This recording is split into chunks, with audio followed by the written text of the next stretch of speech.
তারা মূলত এখানে এই ভাসমান হিসাবে এখানে বিভিন্ন জায়গায় চাকরি করতো। ছেলেটা শেষ পর্যায়ে সে হচ্ছে একটা অটো রিক্সা চালাতো।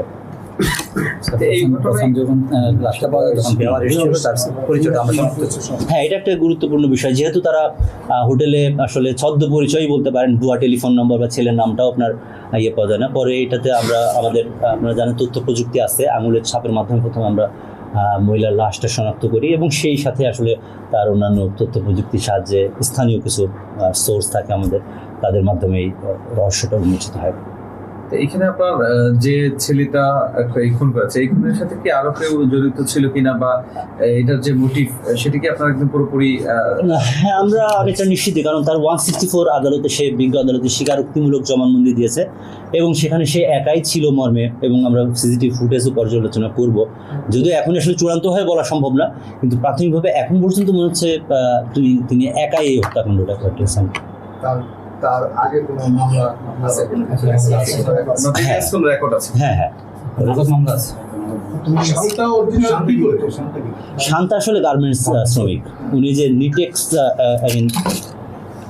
এখানে আছে, ট্রপিক্যাল নিটেক্স নামক একটা কারখানা। প্রায় সময় দেখি যে এই ধরনের সময়ের দাবি আমি মনে করি, বাংলাদেশের প্রচলিত আইনে কোনো অপরাধের সাথে যদি কেউ সহায়তা করে থাকে, সেও কিন্তু এই অপরাধে দায়ী হয়। তো সেই হিসাবে এই যে খুনটা হলো, এর পিছনে আসলে তারা সচেতনভাবে এটার সাথে জড়িত হোক না হোক, আপনারা জানেন যে এই হোটেল নিয়ে আসলে রিসেন্ট ডেইজে 1-2 দিনের ভিতরেও বড় তোলপাড় হচ্ছে বাংলাদেশে।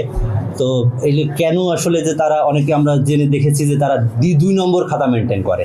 আসলে যারা এই ধরনের অসামাজিক কাজকর্ম করছে তাদেরকে তারা মূল রেজিস্টারে উঠায় না, অনেক সময় উঠালেও সেটা কিন্তু নিয়ম হচ্ছে তার আইডি কার্ড নিতে হবে, স্বামী স্ত্রী থাকলে সেখানে আপনার বিবাহের যে আপনার ডকুমেন্টস আছে সেগুলো থাকার কথা, এনআইডি, মোবাইল ফোন নাম্বার। তো এইগুলো আসলে যাচাই করা হয় না, এটা আমাদের দেশীয় বাস্তবতা।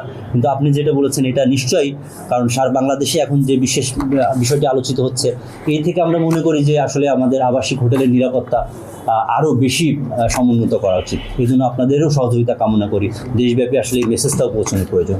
সেক্ষেত্রে অপরাধীদের গ্রেফতার বা আইনের আওতায় আনা উচিত। হ্যাঁ, এটা আসলে বললাম না, এটা কল অফ টাইম। এটা আসলে এই প্র্যাকটিসটাই নেই আমাদের দেশে, যে যারা হোটেলে হয়তো সরাসরি যদি কোনো রকম তাদের পাওয়া যায়, এই যে আউট অফ ইন্টারেস্ট তারা এই যে সুবিধাটা দিচ্ছে, এটাকে নিশ্চয়ই আমি আপনাদের মাধ্যমে উপযুক্ত কর্তৃপক্ষের দৃষ্টি আকর্ষণ করব। নিশ্চয়ই এই বিষয়ে একটা আরও পূর্ণাঙ্গ আইন এবং আইনের প্রয়োগও করা যেতে পারে, যাতে এই ব্যবস্থা করা হোক।